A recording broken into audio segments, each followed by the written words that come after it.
Apoyo a la escena musical alternativa asturiana y con la intención de dar una respuesta al silencio mediático que la mayor parte de los grupos asturianos padecen de avezu, surdía ya unos meses la revista EFENAST, una publicación digital que nos presenta Xicuariza y que tampoco non escaece el so compromiso con las injusticias sociales que a día de hoy siguen asolando el mundo. EFENAST.net surde en xenero de 2009. Este medio de comunicación digital é la continuación de un fanzine que existía antes, que se llamaba El Fecho en Asturias. Este fanzine, bueno, pues de ellos motivos non se pudo seguir facendo e optamos por las posibilidades que te dan las nuevas tecnologías. Y así como optamos por la vía web y bueno, a través de esto, pues, remocicar un poquillín lo que ya era el anterior proyecto, ¿no? Da ahí más abertura, abrirlo a todos los estilos musicales fechos en Asturias para ser un punto de encuentro. Queremos ser un punto de encuentro entre músicos y xente del público que esa página web pueda visitarla tanto de alguien del mundo folk como de alguien rock como raperas, ¿no? Que siempre llevo, ¿no? Que se amesten las diferentes culturas musicales dentro de Asturias. Y bueno, ese llenen los objetivos y nada. Y después a nivel de secciones también buscamos un poquillín por la originalidad.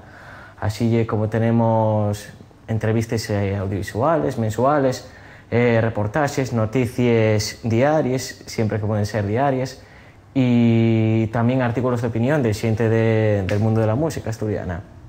Bailaste Carolina, bailé, sí señor, dime con quién bailaste, bailé con el mi amor. Bailaste Carolina, bailé, sí señor, dime con quién bailaste, bailé con el mi amor.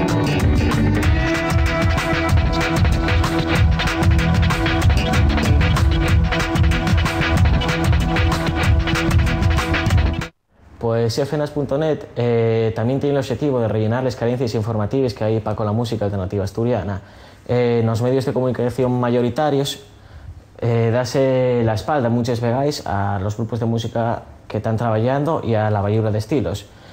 Se silencia en todos nos lo que queremos y que todos esos grupos, que toda esa gente, que todo ese público tenga un espacio en el que pueda informarse adecuadamente de lo que se falla aquí en Asturias. Como proyectos de futuro, pues bueno, como proyectos de futuro, seguir trabajando con ello pese a las dificultades, ¿no? Toda la gente que estamos ahí, nadie vive de ello, somos gente que lo fai por sofitar la escena de la música local totalmente poniendo su esfuerzo, ¿no? Sin ganar nada a cambio. Y nada, y de ir mejorando, pues tenemos varias secciones, pues de ir mejorando. La sección de opinión, pues contar con, ahora mismo tenemos 2 articulistas, pues seguir ampliando articulistas de otros estilos, mejorar las entrevistas, hacer más reportajes y igual prestaríamos también de cara al futuro entamar nuevos proyectos de carácter musical y si puede ser también a nivel impreso, ¿no? Que sería de aquí interesante para retomar un poquillín lo que está presente en los chigres y esas cosas a través de una revista.